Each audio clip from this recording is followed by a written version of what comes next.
Всем привет, я Даша и добро пожаловать обратно на мой канал, посвященный стендовому моделизму. И сегодня я буду считать чужие деньги. Сколько на нас зарабатывают фирмы, связанные с моделизмом, и какая фирма самая богатая, а какая самая эффективная. Все данные я взяла из открытых источников. Все можно перепроверить в интернете. В данном видео речь будет идти только о фирмах, зарегистрированных и ведущих свою деятельность на территории России. Все цифры представлены в рублях. Ну а перед просмотром я рекомендую также попробовать, если уж не заработать, то сэкономить при покупке моделей в магазине «Модельная лавка». По этому промокоду у вас будет скидка на первый заказ. А если вы приведете друга, то получите еще 200 рублей. А по промокоду Даша будет скидка в 10%. А про широкий ассортимент моделей и удобную доставку я уже молчу, ведь это признак любого крупного магазина для моделиста, коим и является «Модельная лавка». Все ссылочки будут в описании. 2020 год стал неплохим для нашей любимой отрасли. Многие фирмы увеличили обороты, прибыль, а некоторые аж в 2 раза по сравнению с 2019 годом. Что логично, ведь 2020 год многие из нас провели дома, и это было неплохое время для развития себя как моделиста. Тем более, что прошлый год привлек много новичков в наше хобби. В процессе поиска и работы над информацией я заметила интересный факт, что многие магазины оформлены на индивидуальных предпринимателей, женщин. Я не знаю, насколько они непосредственно заняты управлением своих магазинов. В частности, в магазине «Я моделист» командует дама. Та же история с миром моделиста, плацдармом и сетью магазинов «Моделист». Наверное, некоторые женщины лучше знают, что нужно мужчинам. Но у меня есть другая догадка, почему это так. Ведь индивидуальный предприниматель в соответствии с российскими законами отвечает по бизнесу своим имуществом. Оформляешь бизнес на свою жену или маму, на которой почти ничего не записано, и по сути ты ничем не рискуешь. Как я уже упомянула, «Я моделистом» руководит дама Наталья. Я с ней немного знакома, и она действительно фанат своего дела. И она не просто руководит магазином, а является реальным локомотивом своего бизнеса.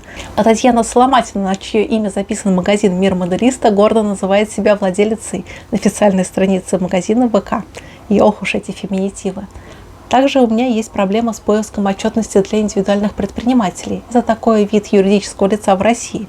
Многие моделистские фирмы – это мелкие производители, и мелкие магазины имеют именно такой вид юридического лица. И у многих производителей вообще не найти их на сайте. Непонятно, какое лицо ими движет. И такая проблема есть у легендарного производителя «Восточный экспресс» и у «Арка». Например, юридическое лицо производителя красок «Акан» вообще закрыто, так что информация, предоставленная у них на сайте, неверна, и это так делать не стоит. Также проблема найти отчетность у одного из крупнейших магазинов – это Arma Models. Многие, наверное, видели их горы коробок с предзаказами.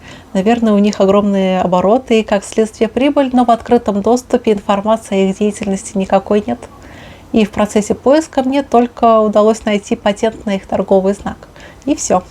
И это очень загадочно. А покупать информацию у не совсем белых источников я точно не хочу. А теперь давайте начнем мой топ и самые скромные показатели у издательства Цейгаус. И они издают единственный на русском языке журнал, посвященный модельному творчеству «М-хобби».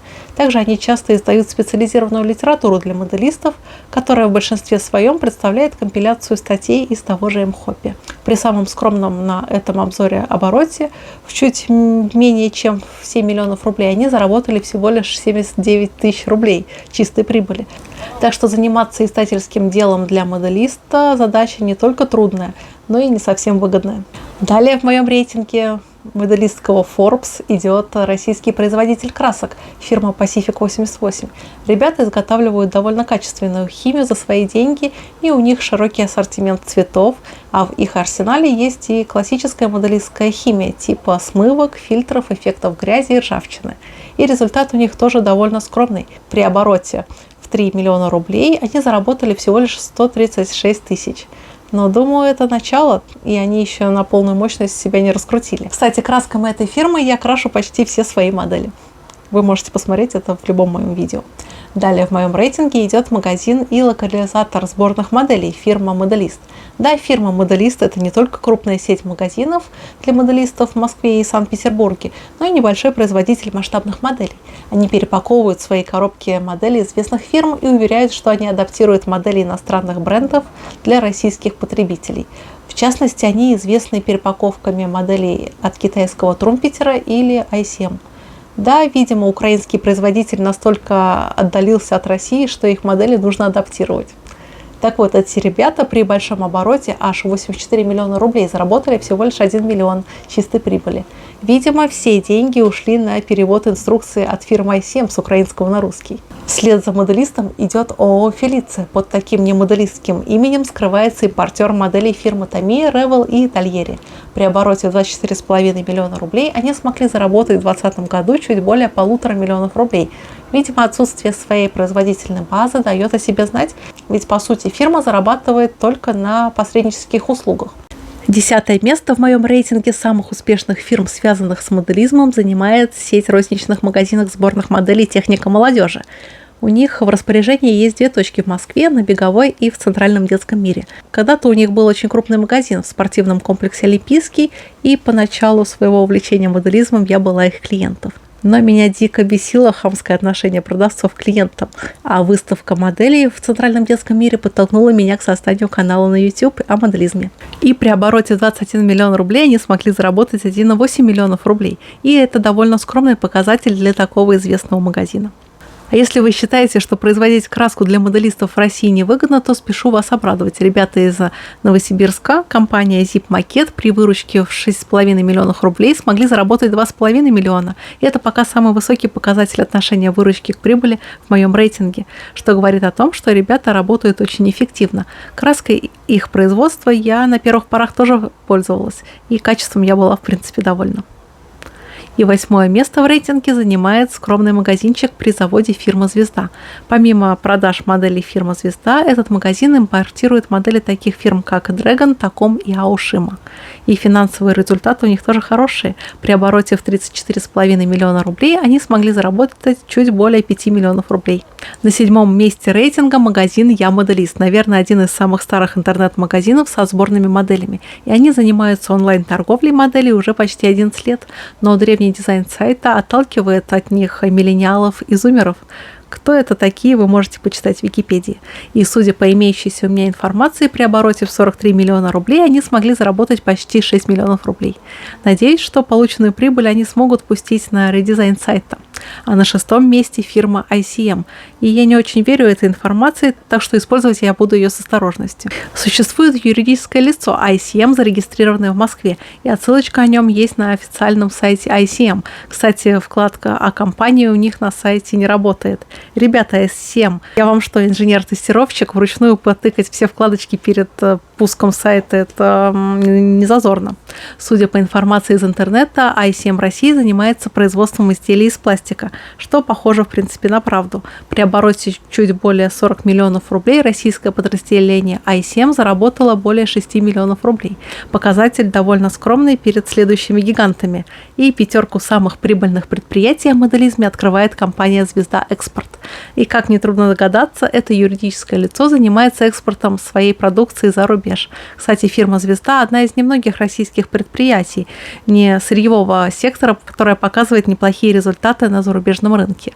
Уж лучше завоевывать умы иностранцев крутыми моделями армат, сухих и тиграми, чем неумелой пропагандой на Russia Today. И с оборотом 164 миллиона рублей на экспорт «Звезда» смогла заработать 14 миллионов рублей. Это совсем грубо, если посчитать, что средняя модель у «Звезды» может стоить примерно где-то 1500 рублей, то за Гупугора они отправили около 100 тысяч моделей в 2020 году. Довольно много. На 4 месте рейтинга Forbes от Даши моделиста идет первая фирма из Костромы Моди Миу. И данное юридическое лицо занимается прямой борьбой с Део Гастини и Ашет за умы и кошельки коллекционеров. Под данным брендом выходят коллекции масштабных моделей наши мотоциклы, наши танки, наши автобусы и легендарные грузовики. По сути, это модели упрощенные копии от брендов «Автоистория» и «ССМ». Конечно, к общим оборотам компании примешиваются жуки и пауки, деньги мира и крепости, так что судить о результатах в принципе можно. В 2020 году Моди Миу при обороте в 133 миллиона рублей заработала почти 32 миллиона рублей.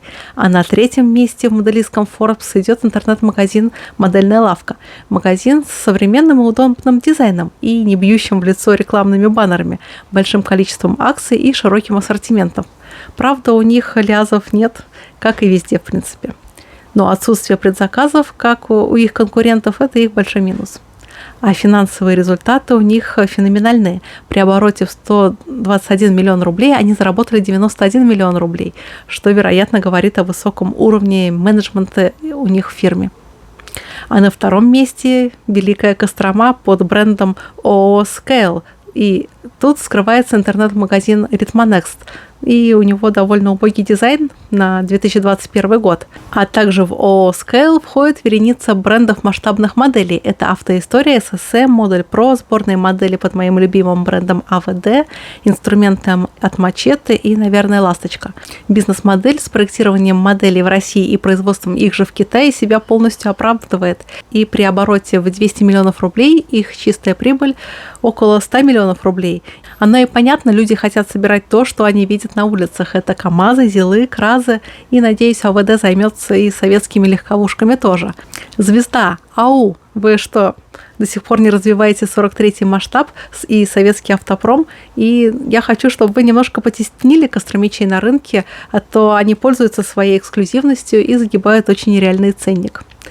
А выбора-то у нас нет, мы любители поколлекционировать. А из минусов бизнеса ООО Scale можно отнести их полное отсутствие амбиций на зарубежные рынки.